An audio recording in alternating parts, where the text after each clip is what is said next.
Hello there, everybody. Welcome along to EFL Debate. Hope you're having a great week. We've got a few guests on for you this evening to chat all things in the fourth tier, but we're starting with our lovely co-host, Ben Jones. Going to have a bit of a touch on Tranmere Rovers, Ben, your team, for any newcomers. I suppose, obviously, it's been a really disappointing start for Rovers. Wondering what sort of signs you've seen in Nigel Adkins's first two games, obviously one defeat and one victory. Anything in there to suggest that you might have a formula to start climbing the table? Yeah, I mean, I think the game at Crawley, we obviously lost in the death 3-2, but we had plenty of good chances in that. The problem with any team when you've gone on a bad run is you're always low on confidence, and I think he's worked really hard on trying to, build the confidence back up in the players so that we're a bit more of a threat in the attacking third again. So he's trying to build up the likes of Josh Hawkes. He's been talking him up a lot in the press, and Sam Taylor as well. And those two both got quite a few goals between them the last couple of games. And then kind of against Accrington last time out, we had that sort of defensive solidity back that you'd pretty much, expect from Tranmere in League Two. I think they had one clear-cut chance, which Luke McGee made a really good save from. But other than that, we were pretty solid in that game. So I think that's a really important thing for the coming weeks, is that kind of that central defence pairing and McGee, if they can start keeping more clean sheets, and because we wouldn't know this season that we are going to score goals. We've got a good mix of attacking players up there. Got Luke Norris, who's our kind of focal point. He's coming back after missing most of the season so far. So yeah, I think we're okay. Obviously the table at the minute's not looking too great for us, but there's been a lot of games where we've been just a little bit unlucky. Rubber the Green hasn't gone on our way, and another day we could have been getting a couple more wins under our belt.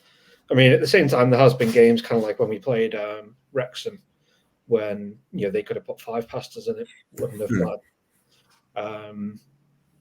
So it's one of them, but yeah, I do think we'll start to move off the table in October, especially with the amount of games kind of coming up, and I think we've got 3 home games on the bounce after this weekend. Right. So that's a good opportunity, and it's still very tight in the league table at the minute, as always is kind of at the start of the season. So I think it's just about that confidence, and that's kind of the main thing he's trying to build. All his press conferences and kind of his body language on the side of the pitch is really trying to get people up for it, and trying to get that bit of confidence going again and get the fans behind the team and all those kind of things. And I think the results will follow. Let's hope that's the case. As much as there definitely has been the means to create chances, and certainly I think the form of those wide players you mentioned, Sam Taylor and Josh Hawkes, I think is a huge positive for Tranmere to draw on. There's been a few issues that I would probably bring up in terms of probably the balance of the midfield sometimes has been a bit of a problem for Tranmere, being a bit open at times. And then I look at the starting 11 against Accrington Stanley. Admittedly, you did keep a clean sheet in that one, but you had a centre-back in Jordan Turnbull playing left-back, and he's been a little bit up and down this season. You've got a right-footed centre-back playing left centre-back in Joseph Yarney. I just wonder, is there a sense of a little bit square pegs in round holes at times? I think that was the case under Ian Dawes, definitely. I mean, sorry, just my puppy growling at me there. Yeah, I think that was the case with Ian Dawes, definitely. But I think against Accrington, Nigel Adkins came out straight away and said, Turnbull was at left back specifically for Accrington, because he kind of identified that they were a much taller team than we are, and he expected us to be put under a lot of pressure on set pieces, which is what they tried to do, to be fair. They were playing for the corners and the free kicks in our half, and I think having that extra 6-foot+ player in there helped from that point of view. And also, I guess, because kind of our choices at left back, none of them are really fully fit. Connor Wood's only just joined, really. He didn't last the full game at Crawley. Right. So he played really well for probably 55 minutes at Crawley, as did most of the team. I mean, it's a weird one with Connor Wood, Ben, because he was really highly rated at Bradford. He was probably their best player in the 1920 season. I think he got Player of the Year. And then he went to Leighton Orient, I think it was, and maybe one or two question marks there over from an attitude point of view. Running with Kenny Jackett, you didn't quite know what to make of that one. Well, yeah, sort of jury's out, I guess. But I think what's clear about Connor Wood, Ben, is that he's someone who can swing in across, and you've got centre forwards when Luke Norris is back fully fit, and certainly with Christian Dennis, that they've both got good movement in the box as well. So is there that hope that with Wood's deliveries you can maybe help the chance creation? Yeah, and I think also we've got Jake Leake coming back there as well. So different kind of player to Connor Wood, but there's a bit of competition for places there. Different attributes. So I think the problem Jake Leake had, he's a very young player and very attack minded. Sure. And in our 4-3-3, the fullbacks are very exposed. And I guess kind of the way Dawes was playing all these attackers in midfield, there was no one really helping out with the fullbacks. So, I think we saw it particularly against Salford, where Leake really struggled and we lost that game 4-3. That they were kind of overloading down his side, and he'd often have 2v1 or 3v2 down his side. So I would hope that kind of with Leo Connor coming back from injury now as well, we'd consider him as that kind of ball winning role in midfield. Ben, do you think Leo Connor gets valued higher when he's not in the team? Possibly. I think he's very much has to be in a role. He's very good at that ball winning role, and maybe not so much at some other parts of his game. I think his passing went backwards last season. Literally or metaphorically? Yeah, in a few ways. But I think when you've got a team that's trying to be more attacking, and therefore the opposition are going to counter-attack you more, he's more influential in breaking those counters up. That's where he excels. But in terms of when you're a team who's just sitting back like Mickey Mellon 1-2 last season, and then you have to be the one who counters. He doesn't really do too well in that role. He's not going to. Yeah, I guess though, Ben, for the stage that Tranmere Rovers are at, which is very much about steadying the ship, just gradually rebuilding a little bit of confidence. I imagine this could be a period for Tranmere Rovers where Leo Connor comes into his own. If you're thinking about, can we build a side that's really capable of being one of the best teams in this league? I think that's probably where you'd have a question mark, and maybe you'd want something a bit more than Leo Connor, but as someone who can kind of steady the ship a little bit and provide that security, maybe that's what you need right now. Yeah, especially it's a bit weird on midfield because individually you would say most of the central midfielders that have been playing are decent players, like Regan Hendry and Brad Walker. Both of them have won. Brad Walker when fit, that's been the issue. Yeah, Brad Walker when fit. I mean, he did show signs of that against Accrington, that he was a bit sharper. I think that was partly because they didn't seem to have any real live wires in their midfield. There was no one who was really moving in between the lines, a bit like you'd get against Salford and Notts County. So we didn't really get tested against them. And I think from what I've kind of heard about Wimbledon this weekend, I would definitely be, if he's fit enough, I'd be bringing a Connor in for Walker this weekend. I think the thing with Connor Jennings is, might sound a bit weird in being central midfield, but he's kind of he's not captain, but he's kind of playing that role at the minute. He's very much leading by example.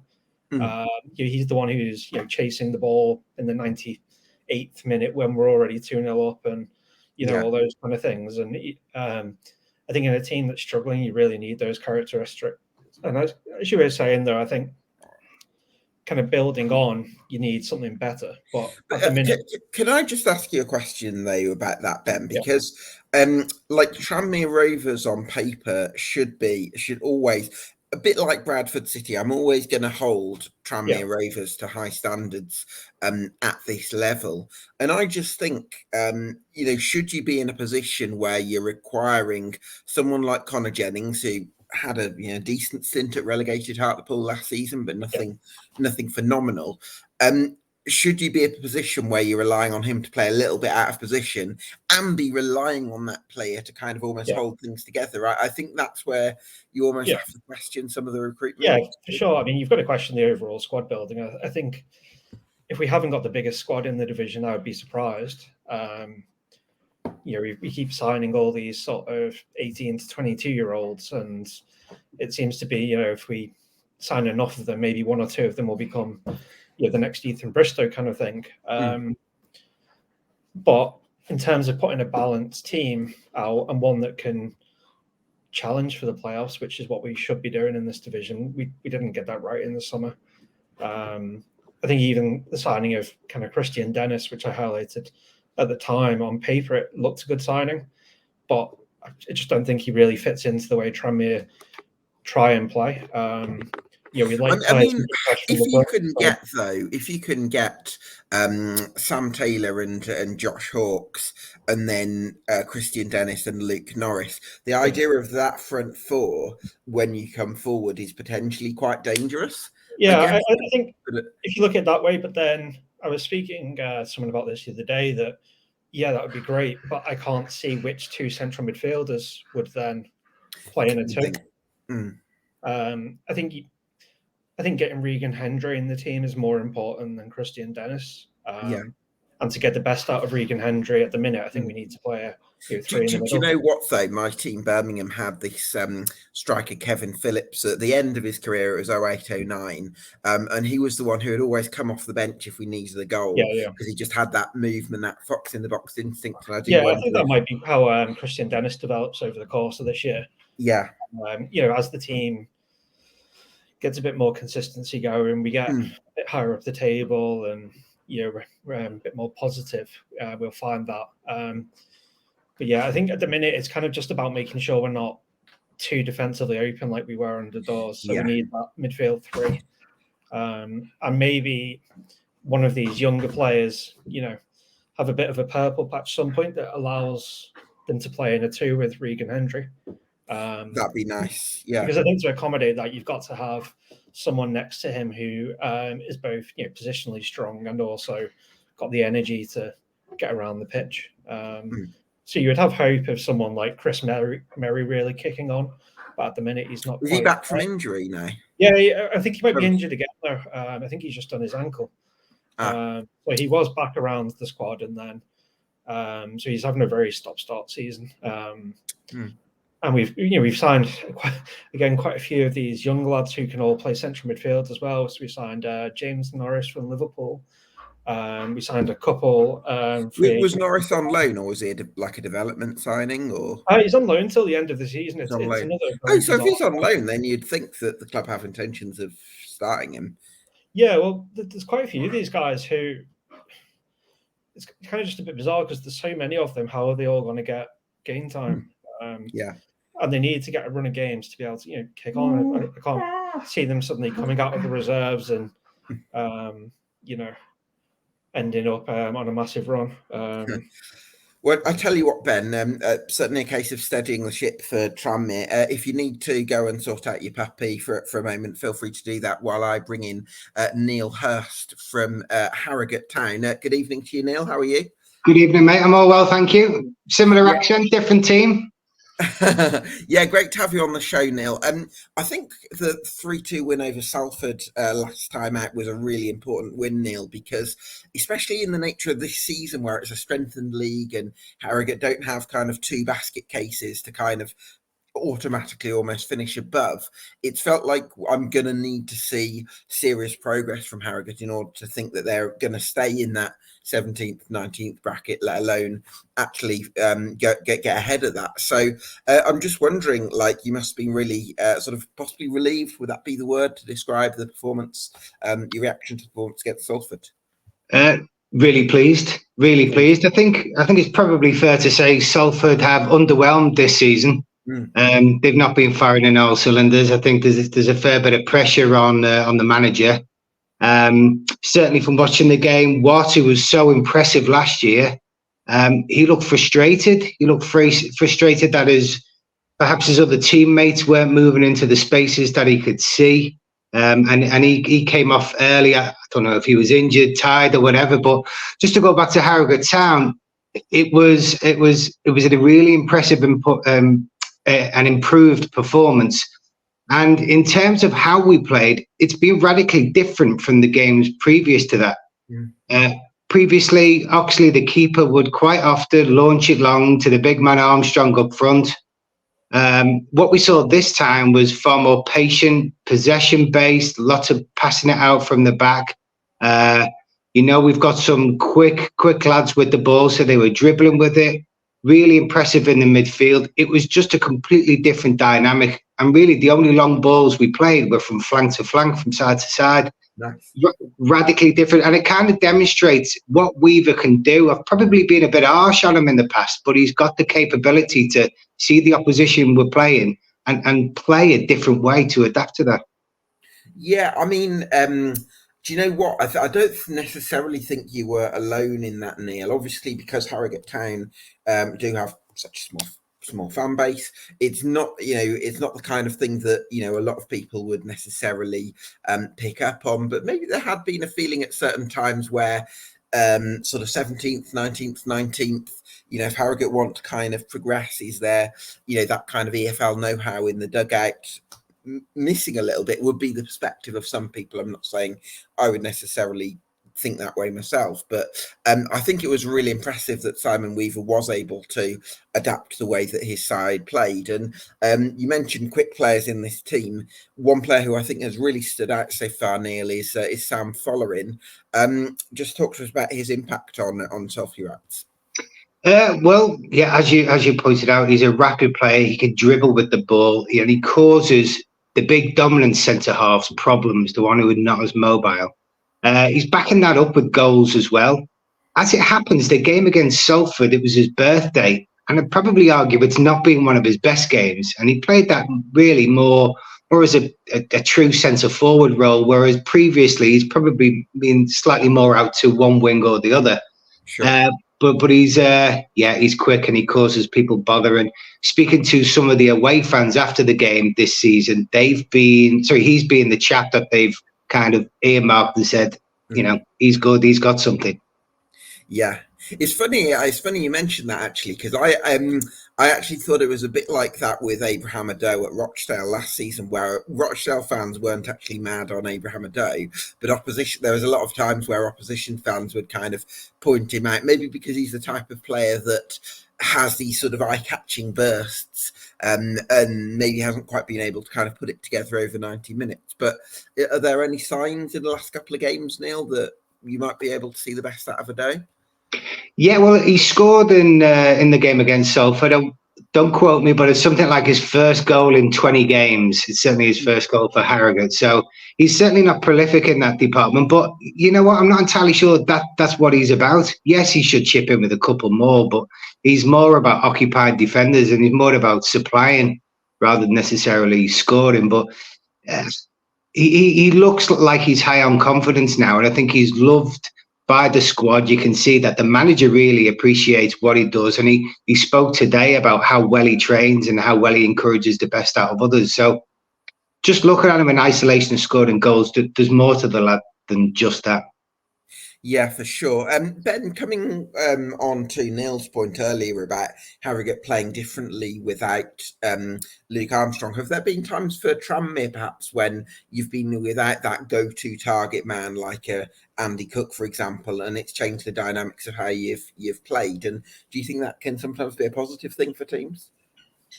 Yeah, I think you have to learn to adapt, don't you? And it makes you more kind of versatile. Against a variety of teams, and I think, I kind of agree that it's quite impressive the way that Weaver's managed to do that with Harrogate. I think most people kind of looked at that and went, if Armstrong goes, then Harrogate are going to really struggle. A bit like Tottenham and Kane almost. Sometimes you lose that star individual, and everyone. It's just the same. It's exactly the same, isn't it, Neil? Yeah. In terms of quality, in terms of size of stadium, it's just everything. Is just absolutely.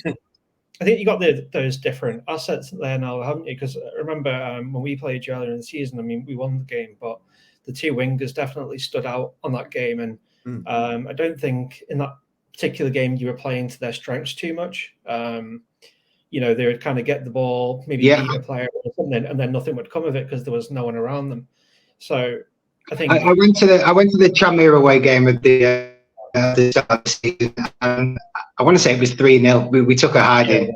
And everyone's name that rhymed with Morris and Norris, and they all seem to be playing really well. I was quite impressed, and based on that performance, I think it was probably a little bit of you playing well, but us not playing very well. And I'm surprised to see where you are in the league, if I'm brutally honest. Yeah, like I was saying earlier, I don't think we'll be down there for too much longer. You know, relatively confident we'll, you know, get to rub the green at some point. But yeah, like Harrogate, I think those two wingers, I think the thing we've obviously started to see is that you need to try and find a system that gets the best out of those two. Because rather than previously you're playing to Armstrong's strength, and I know from our point of view, every time we played you before, Armstrong would always be a real issue for us. But now they're going to have to find a different way, and you'll probably start picking up results against different types of teams now as well with that different threat. Because I think in League Two, we've always found that we do well against a certain style of team.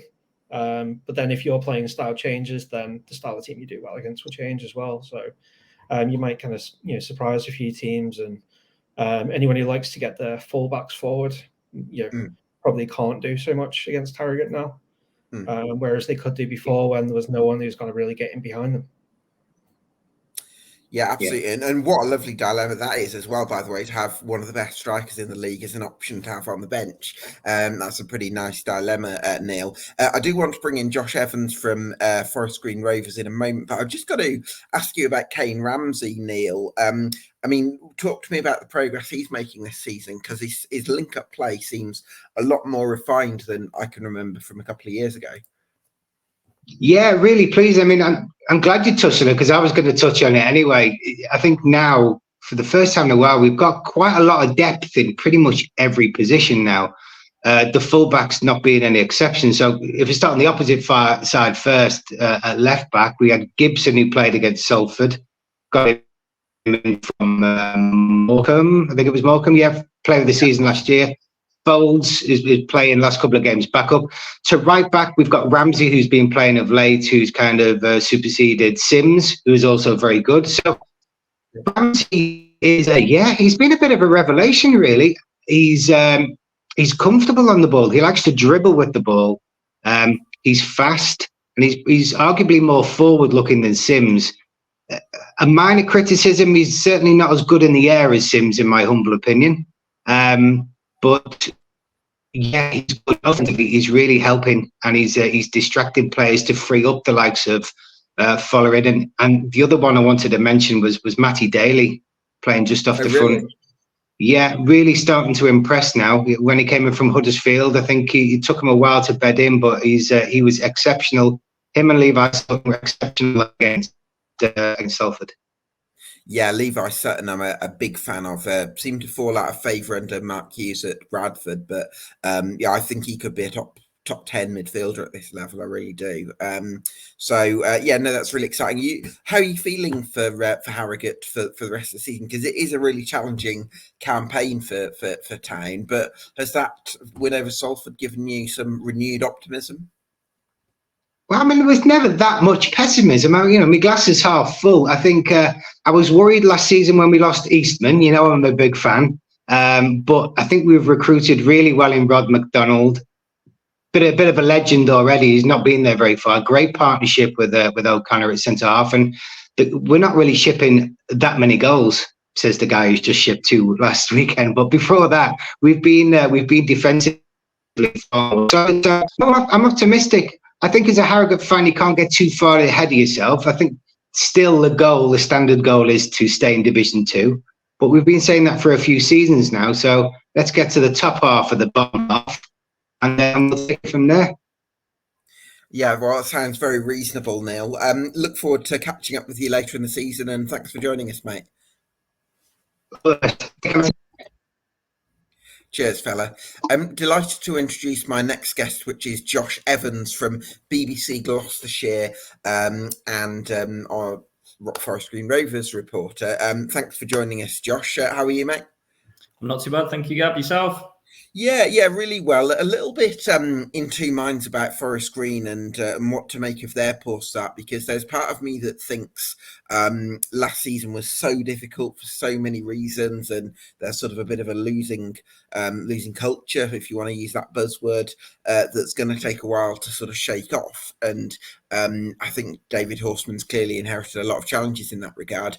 But then I also look at it and say, you've got a massive squad, lots of players that could have got bigger moves. How do you kind of balance that sense of the ability that should be with the squad on paper with maybe some of the challenges that this season has inherently come with? Yeah, I do think it's a good point. In terms of the squad, I think they'd left out 3 or 4 players from the first team squad last week against Doncaster. So there are a few injuries at the moment in the squad, but you do look at the squad and you think there's probably a team who should at least be a mid-table. They're trying to play the football and try and get a more positive brand across, which I think is completely the right way to go about it. But just maybe not seeing the results at the moment. You look at the strike and the attacking force that they got in Matty Stevens, Taylor, Deeney.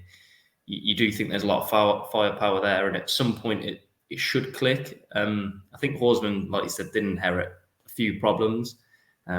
Even Deeney alluded to it in his post-match on Saturday. He said 31 defeats in a season is a lot of defeats. It's a lot of a losing culture that you're going to have to inherit and try and change. And it can't happen overnight. And I think once they do get to a point where they are starting to feel a bit of a turn, it's going to come in getting a few wins at home as well.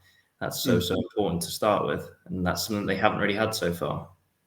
Sure. I think when David Horseman first came in, he gave probably one of the best opening interviews that I've seen, just because of the detail that he provided and the clarity that he provided. Just really sort of resonated with me. But I also don't want that, and the fact that I am really excited about him as a coach, to kind of colour the fact that there is a responsibility on him to deliver results as well. And so far, he hasn't quite been able to do that with the team languishing in 21st, of course. What do you make of David Horseman's work so far? I do think he, like we said, he has had challenges, but he has also talks really well. Like you said, very impressed with the first interview that he did give. And I think I spoke to the director of football not so long ago, and he said is how meticulous he was in the process and how open and transparent he was in the process to be able to put across his ideology and have an answer for pretty much everything that Forest Green probably wanted. And having changed the manager in pre-season as well, it's not something that is in the rule book usually, but it's certainly a challenge that they tried to roll the dice on, because they probably weren't happy going into the season with where they were at. But overall, I'm pretty impressed by the way he comes across. It is just about that, trying to get results now. I think even he thinks at times. Do you think you're close to getting some results, Josh? I do think it's an important one on Saturday against Morecambe.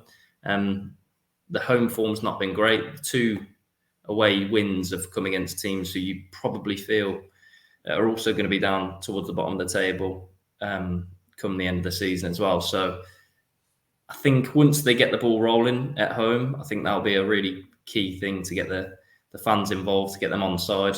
3 goals at Notts County at the weekend helps, but at the same time, still defensive issues as well. I think that was the first time they've scored more than 2 goals in a league game since December. So that just proves how they haven't been able to kind of get one up on a team and kind of put them down as well. Yeah, well, hopefully there's more to come in that regard.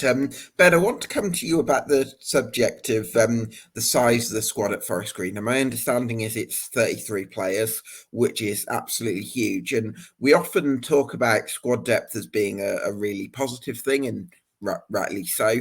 But I look at if you look at Premier League example, for example, Chelsea have got stories where players are having to get changed outside the dressing room because there's not enough space in it. And I do wonder sometimes, is there an element of overkill at Forest Green Rovers where they felt like they've had to bring a lot of players in because of the problems they had last season, but then you're not able to have a tight-knit group because Horseman's having to do a lot of management because he's got starting 11 players and then got another 22 knocking on his door. And they'd probably have to be knocking on his door because they wouldn't all fit in. So, what do you make of the challenges that he's had in terms of man management, I suppose, with that squad size? Yeah, I think I said when I was last on the pod that when we come later on in the season this year, with all the longer games and things we got going on, that the teams with the bigger squads will, stay the course a lot better. And I think that would be the case at the bottom end of the division as well. That when we get into January and over those winter months, that the clubs who can kind of replace any players who get injured will pick up results. But then, as you say, it must be difficult for managers to have that kind of the close-knit group, have all those kind of characteristics of like a promotion-winning side. If you look at the very best Pep, he's got loads of superstars, but his actual squad size is probably 18, 19. It has been for, sort of 2 or 3 years. He doesn't really seem to have players beyond what's on the bench, like you would at kind of Man United, where, you hear of, all sorts of things going on there. So I guess it's like a double-edged sword from that point of view, isn't it? You've got that depth there if you do have injuries and player fitness issues, but you've also got more of a challenge in keeping everyone happy. But it's if Forest Green aren't alone in that this year. There's a lot of clubs in League Two who have taken that approach. Obviously, we have at Tranmere as well. I don't know the exact number we've got, but I would suspect it's possibly even higher than that 30-odd number. So, interesting. For sure. Josh, when Horseman came in, he was really refreshingly clear about what he wanted. And there's a few things I can remember. I think it was he likes a sort of 4-4-2/4-2-2-2, where you've got every time there's a ball in the middle third, everyone's really aggressive against it. A team that's happy to attack in transitions. And what I remember him saying, which was a sprint mentality in terms of there's a loose ball, you go for it. But I then look at some of the subsequent recruitment and it's made me question whether there's a joined up process between Alan Steele and whoever else is in charge of recruitment and Horseman himself, because you brought in Nathan Holland, who's an enigma, who doesn't like to put challenges in case he gets injured again, which he has actually since he signed, but he had quite a bad injury earlier in his career, which has kind of affected his sort of tenacity, if you like. And then you've signed Troy Deeney, who big character, but is a veteran centre forward. You wouldn't necessarily think of him as a pressing monster. So do you see an alignment at Forest Green Rovers between recruitment and playing ideology? I do think, compared to how Horseman lined up compared to Ferguson, I think that probably was a bit more of alignment in the target that they were going to chase with Horseman. Like you said, I think he does want a pressing team, but maybe he hasn't got all the tools at the moment in that sense but when you got offer Troy Deeney, if he's available, he actually knew him really well, David Horseman. I think it came across as can't possibly turn down a man of his quality. And I think that kind of proved that at the weekend of what kind of player he is. And he will score goals in this league. I think that's a given. I think the possession, potentially a player like Nathan Holland, I think what he wants to kind of do is play one that's kind of a centre midfielder in a wide position that kind of drifts in into like a number 10 role, really, and Sure. then keep one person out as far as possible. This is like from a goal kick set. So I think he always wants to kind of challenge the defenders and where their positions like need to be. So the one game where it really clicked was Shrewsbury at home in the Papa John's Trophy. And that Shrewsbury actually brought a really strong team that day. And it really clicked in the way that, yes, they scored goals and that always helps. with the confidence, but the actual style of play was quite evident, and it was really positive to see. It's just about getting that into a league game and doing it consistently, and then they'll probably start to get that sort of identity more across, if you know what I mean.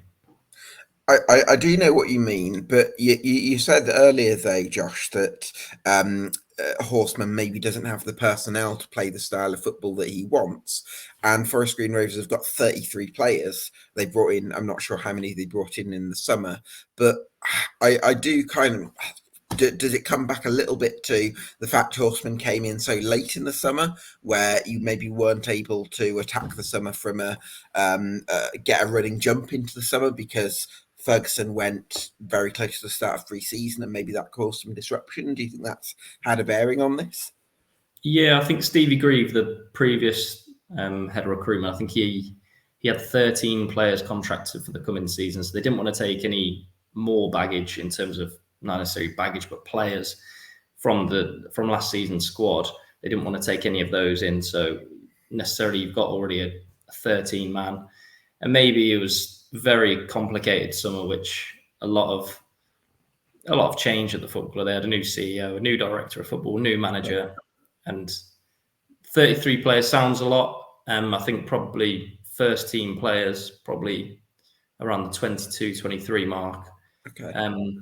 So it is still a pretty strong squad. And you look down the whole squad at an 18-man squad, and you think there will be quality there. Callum Morton coming back from injury as well adds another element to that, and probably he will be someone who's challenging first team place as well. Sure. Just the injuries that have mounted up as well, on top of not necessarily having the best summer. It's probably just where the results have been kind of petered off at the moment, but at some point they're bound to change, unless if they don't change, then Horseman knows eventually it's a results-driven business that he probably will be getting sacked. Yeah, well, I do hope that the club sticks with David Horseman, because I think it's so important that there's some continuity at the football club between style, vision, recruitment. It's been just such a chaotic, turbulent time over the last 15 months now. I just think the club just needs something to calm down and just to settle into a rhythm. And I think that patience is the order of the day. But I also understand, there is a certain expectation to get results with what's available, because there's some good players in there. In that vein, I'm just wondering, Josh, who are the players that come out of this start to the season with some credit? Presumably you'd put Carl McAllister in that category. Yeah, Colin McAllister's had a good start. I think he's up with the most chances created in the league. So he's certainly come into League Two with a kind of a point to prove. Charlie McCann's had a really good start as well in a holding midfield role. He went off to international duty against Doncaster. He was a big miss that day. So just having players who can naturally just get a foot on the ball, I think that's what probably they were lacking last season. Just somebody who could just calm it down in a moment and kind of understand kind of a game and kind of know when to play, know when not to play. And having Deeney on the pitch as well is also going to be key for that. He's kind of like a manager, a leader on the pitch, which I think Horseman was so keen on getting somebody like that. It seems like a manager who kind of lets the dressing room manage themselves. If there is any major issues, and then it will kind of go further. But Deeney is certainly classed as a coach and a player. He describes his coaching staff as himself, Horseman, Carey and Deeney. So in that respect, he has a lot of responsibility both on and off the pitch. Yeah, absolutely. Well, hopefully he can continue to make that impact after that hat-trick at Notts County. Ben, where do you see Forest Green going from here? Do you think they could be relegation candidates if things implode, or do you think that they've got enough in terms of that squad to make some progress from their current position?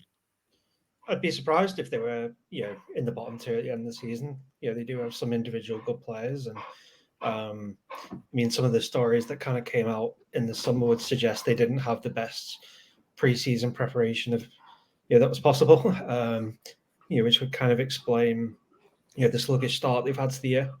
But then kind of on the flip side, when I was looking at this kind of from our point of view as well, if all these sides aren't going to be at the bottom end of the division, kind of who is? Because there doesn't really seem to be any proper basket case clubs in the division this year, like there was in previous seasons, where you had sort of Rochdale and Scunthorpe and even kind of Colchester, who somehow have managed to avoid relegation with weaker squads. So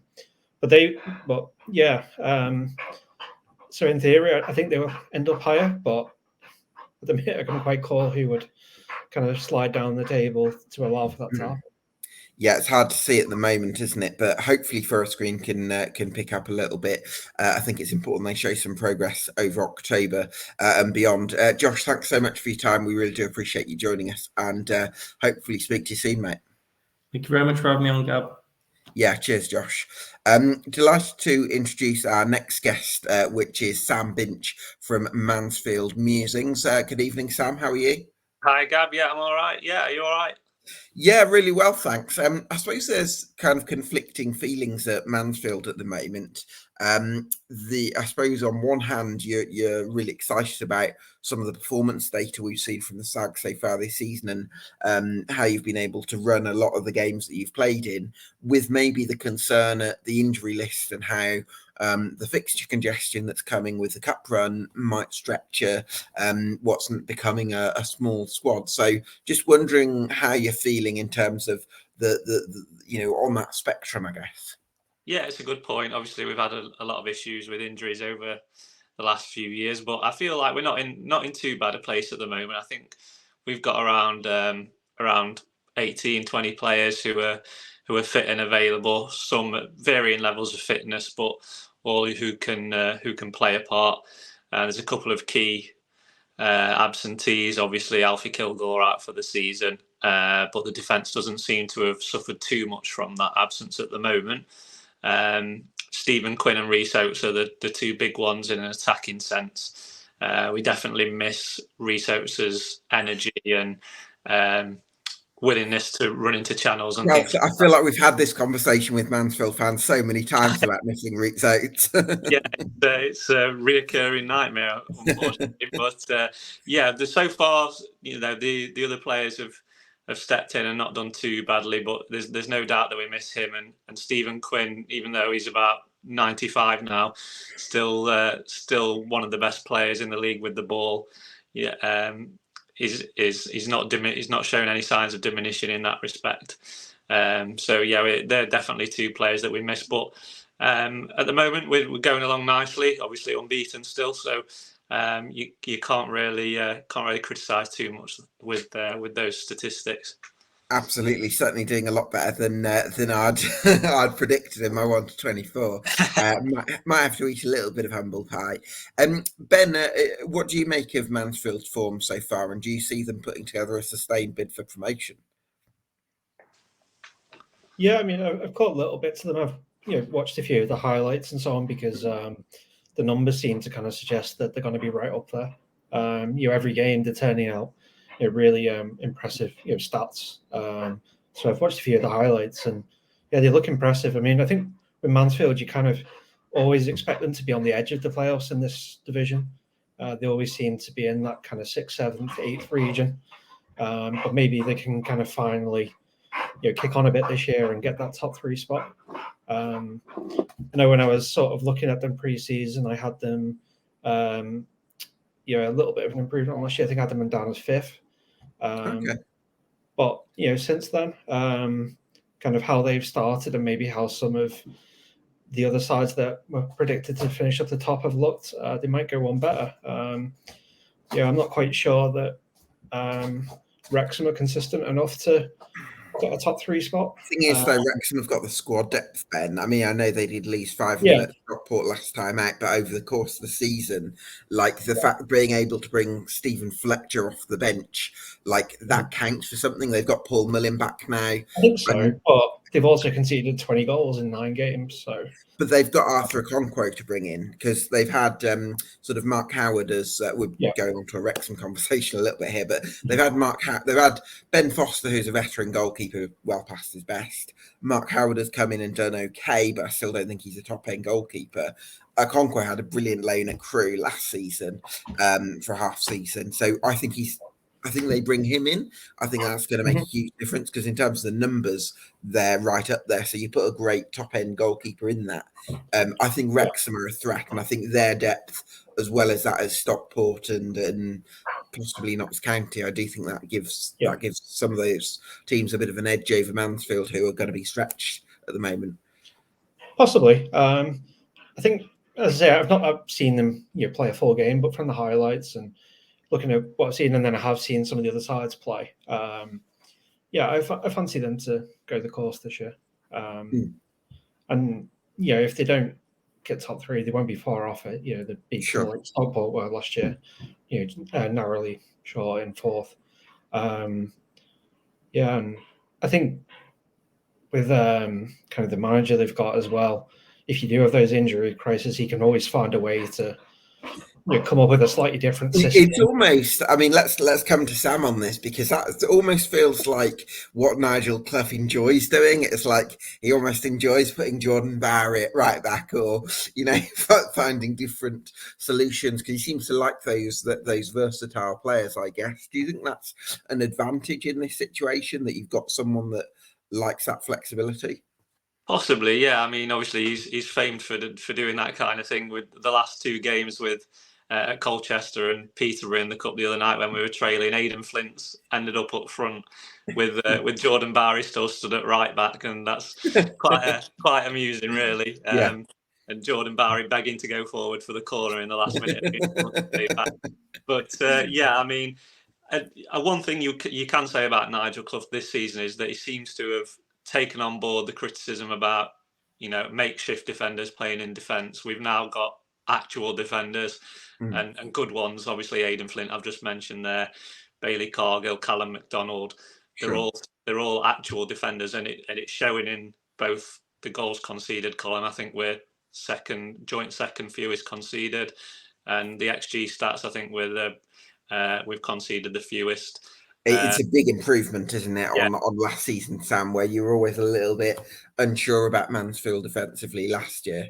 Yeah, absolutely. And it doesn't seem to have harmed the attacking output either. Obviously, that was the worry, that if you can, do you have to sort of rein that in a little bit if you're trying to prevent goals going in at the other end? But so far, it doesn't seem to have been the case. We've slowed down a bit in recent games on the volume of chances we're creating, but you can put that down to the injuries we've got, I think. But we're still creating enough to, and people are, Davis Keeler-Dunn, Ollie Clark, Aaron Lewis, all created special moments in the last few games to score goals out of nothing, really. So, I think we're going well, and the defence was a key thing that he needed to address, and so far, so good. Yeah, absolutely.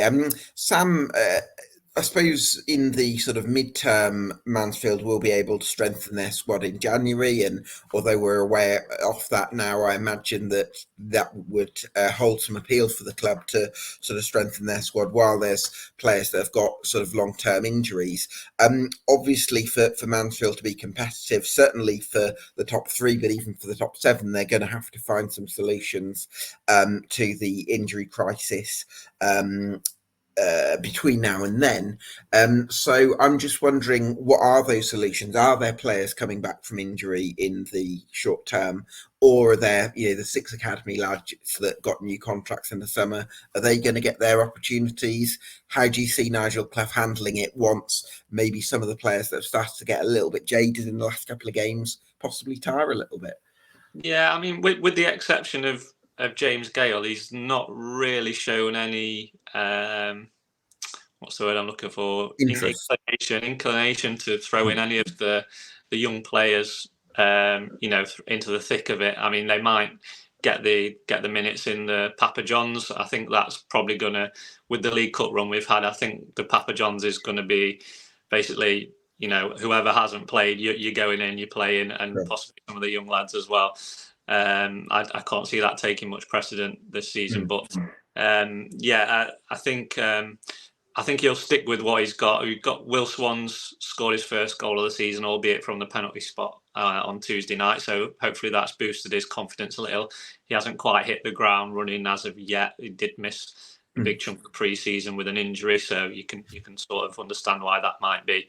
But yeah, I think, as you were saying there, with regards to strengthening the squad, I think the attacking area, if there is going to be one that needs to be strengthened, that may be the where we look to bring a body or two in. I know he mentioned a few weeks ago that he was looking at the free agent market, but that he seems to have gone back on that now. So I think he's happy with the options that he's got, and with any luck, touching wood, no setbacks, research should be back for December, I would have thought. So hopefully just in time to give us a bit of fresh impetus.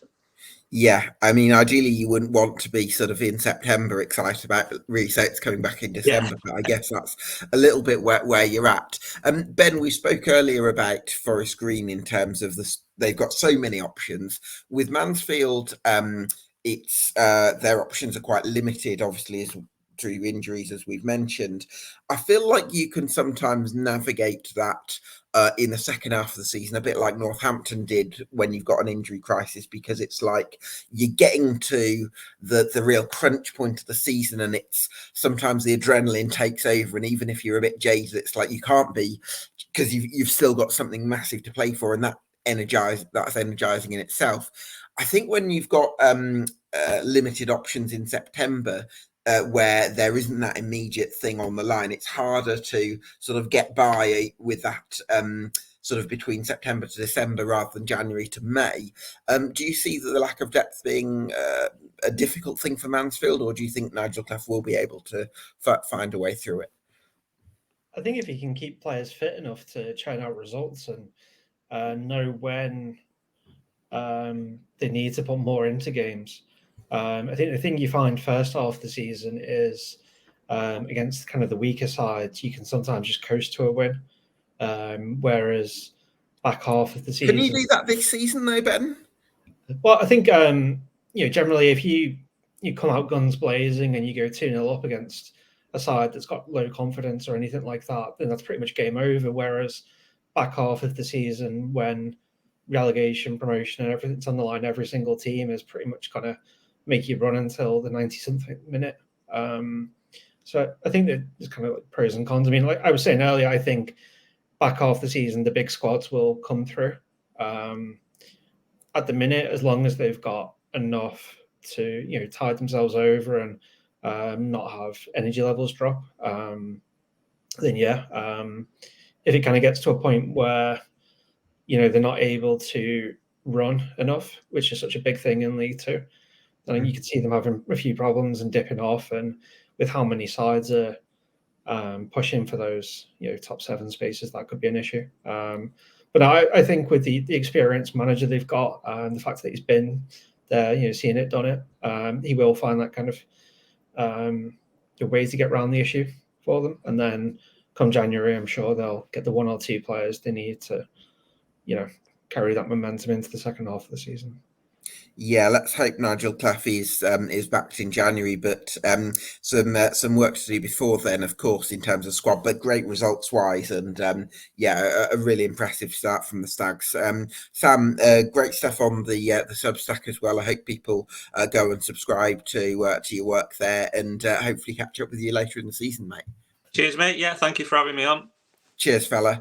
Delighted to introduce our next guest, Ewan Hudson, who's a Bradford City supporter, making his EFL debate debut as well. Good evening, Ewan. How are you, mate? Yeah, not too bad. How about yourself? Yeah, we're great, thanks. Thanks for coming on as well. We really appreciate your time. With Andy Cook back, he doesn't half make a difference to Bradford City as well, does he? Yeah, well, obviously him coming back from injury is massive. Obviously, it showed when we beat Newport last Saturday 4-1, scored a hat-trick, and was absolutely instrumental throughout the game. But I was listening to your podcast with Walsall Fan TV earlier. Talking about Andy Cook and how is he Bradford's main man? Is he a one-man team? And I'd have to say no, maybe last season. But well, he's I'd not say actually not before the injury. He wasn't actually that great this season. No, he had a really poor start to the season. Highlight being he missed a penalty at Stockport away, which probably would have sealed that win for us. Ended up being a draw. Yeah, he hasn't started too well. He's had a bit of a confidence dip, but obviously looked back to his best on Saturday. Yeah, for sure. Do you?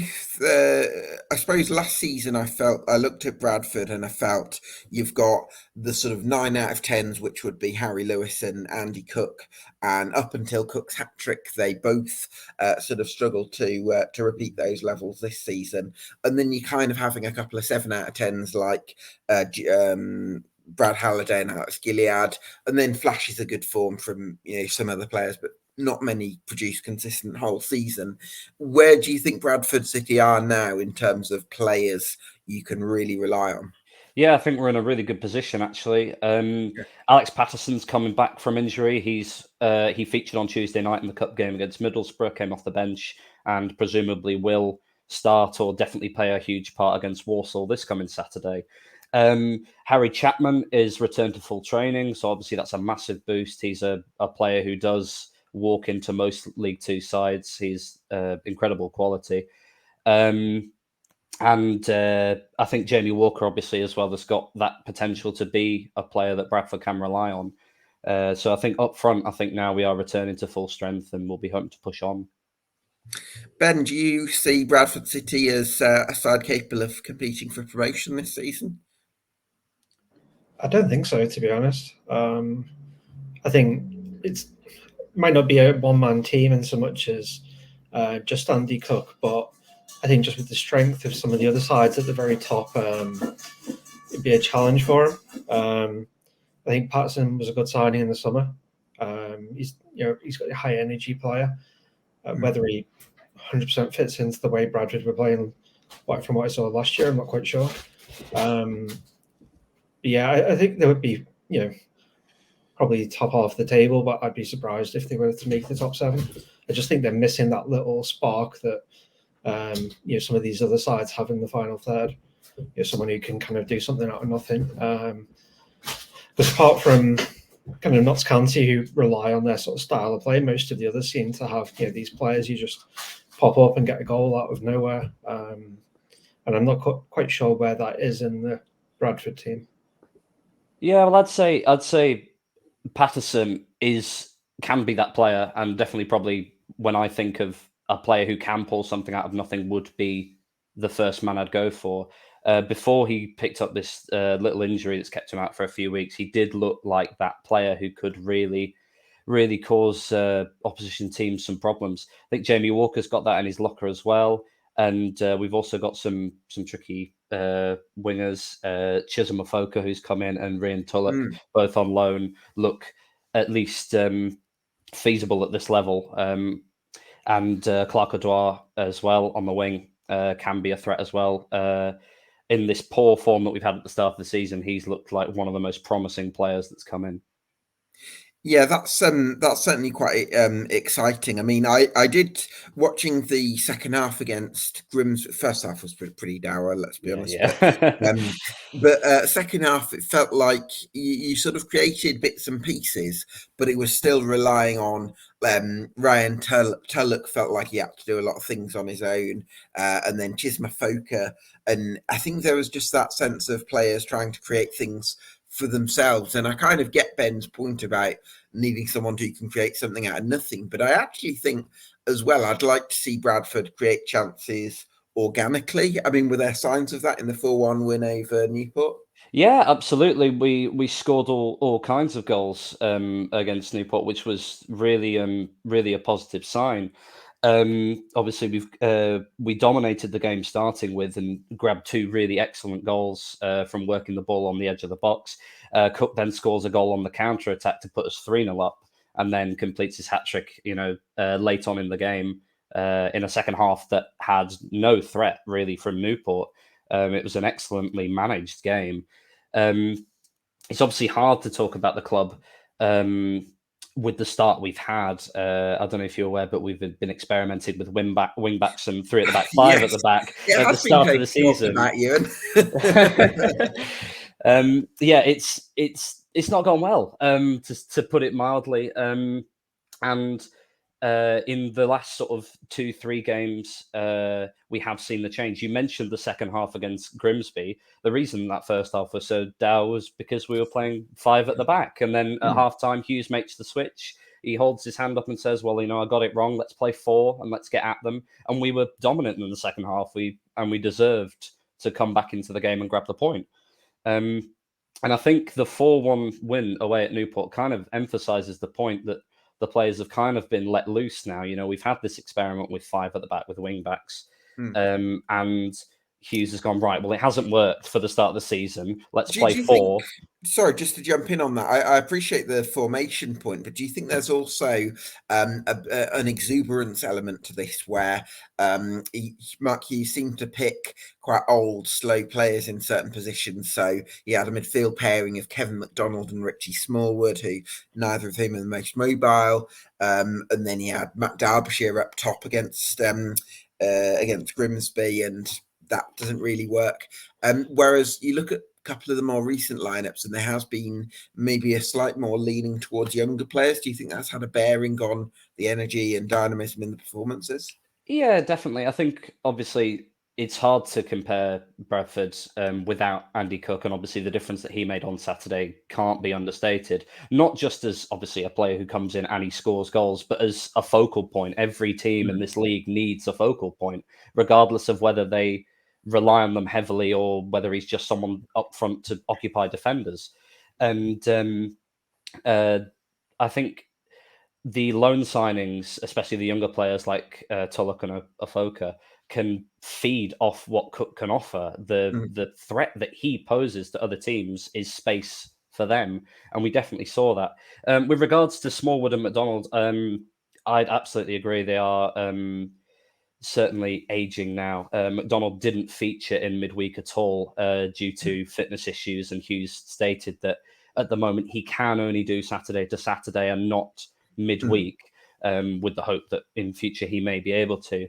But with the Smallwood situation, it's interesting to see where he'll fit in now, because Hughes seems to be leaning away from him. Sorry, Ian, I think he's a plan B option now, because I do think that he still has something to offer to Bradford, because I still maintain that when you've got Richie Smallwood on the ball and he's facing the opposition goal at League 2 level, I still feel like he can ping a pass.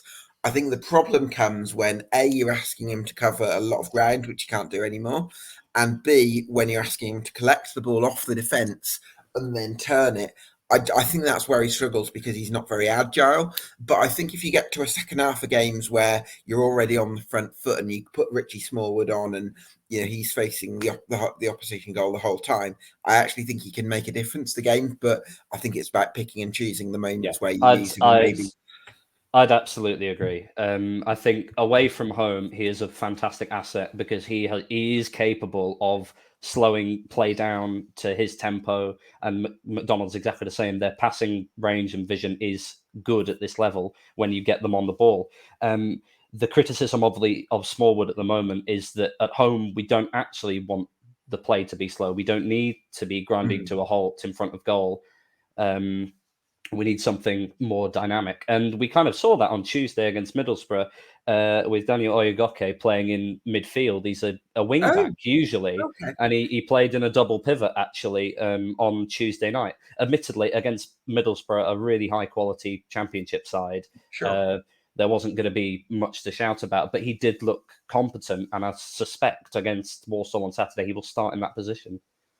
Yeah, well, that's a really exciting thing. And listen, hopefully Bradford can take some of the progress from the last couple of games into the rest of their season, because I think they definitely needed the lift in the last few performances. And hopefully the Bantams can do that.